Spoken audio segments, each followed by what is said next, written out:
I went on campus today, and to just sort of set the background, it is currently 2 p.m. and I interview people at 1. So it's like the middle of the day. It's very busy here at McKeldin Mall. And for the first person that I interviewed, well, first off, her name was Claire, and she's a junior here at Maryland, and she is an econ major.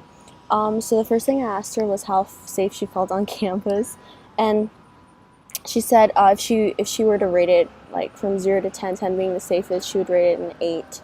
So um, she said the main reasons why she felt so safe on campus because there are many apps and all the emergency call centers are very reassuring. But despite the fact that there are so many apps and the emergency call center, she said that she doesn't really see a lot of police or security on campus. Like occasionally she does like near Route 1 and stuff, but other than that, she said she never really sees anything. But she said that she's never had any dangerous encounters personally, and that she doesn't know anyone who has, so I think that's good. She definitely did reiterate that she usually does hang out in groups of people, so that does make her feel safer in general, and that she's never really out at night, so alone. So that could add a lot to her opinion of how safe she is on campus. Just to kind of have a different opinion, I interviewed a guy next, and he said that he thinks the University of Maryland is really safe for the most part. He's currently living in La Plata Hall, and he's a bio major, and he's in his sophomore year.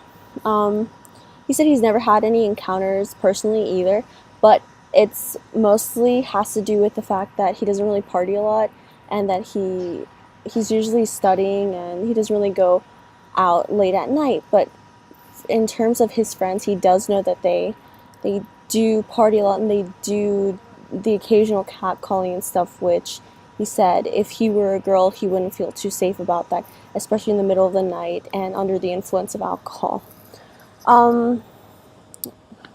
Yeah, and then the last person I interviewed was this girl, and she is currently living off campus, but she did live here both years.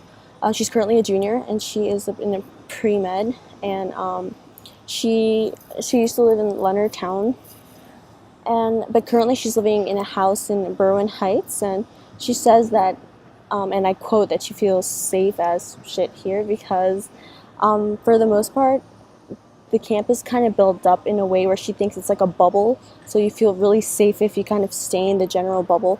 But she said, for example, if it's 2 a.m. and she's walking out of like McKeldin Library, she would feel safer here rather than walking out of like a Target in her local neighborhood. And I thought that was very interesting because the campus does, I mean, with all the abundance of students and like people that are out like constantly late at night, you do feel safe even if you're walking, well, according to her, even if you're walking at 2 a.m., you see a bunch of people, and there's always a lot of people here on campus. She said she hasn't had any personal encounters with anything dangerous, but like the occasional like drunk frat boy, but she said nothing that really has made her feel unsafe. But out of all the three people that I interviewed, I think it was interesting seeing the sort of different perspectives. For example, with the guy, he said that him being very studious and not really being into alcohol and stuff, that he personally did feel safe because he was never out too late or never really around the wrong type of people, and so his experience was very different in comparison to a female. Claire mentioned that one in her freshman year, she remembers how they went over all the emergency apps and all the emergency numbers, so that definitely did make her feel a little safer, especially coming in as a freshman and knowing that you have the opportunity to be safe and knowing that you have so many resources to help you if you were in an unfortunate situation. So thank you.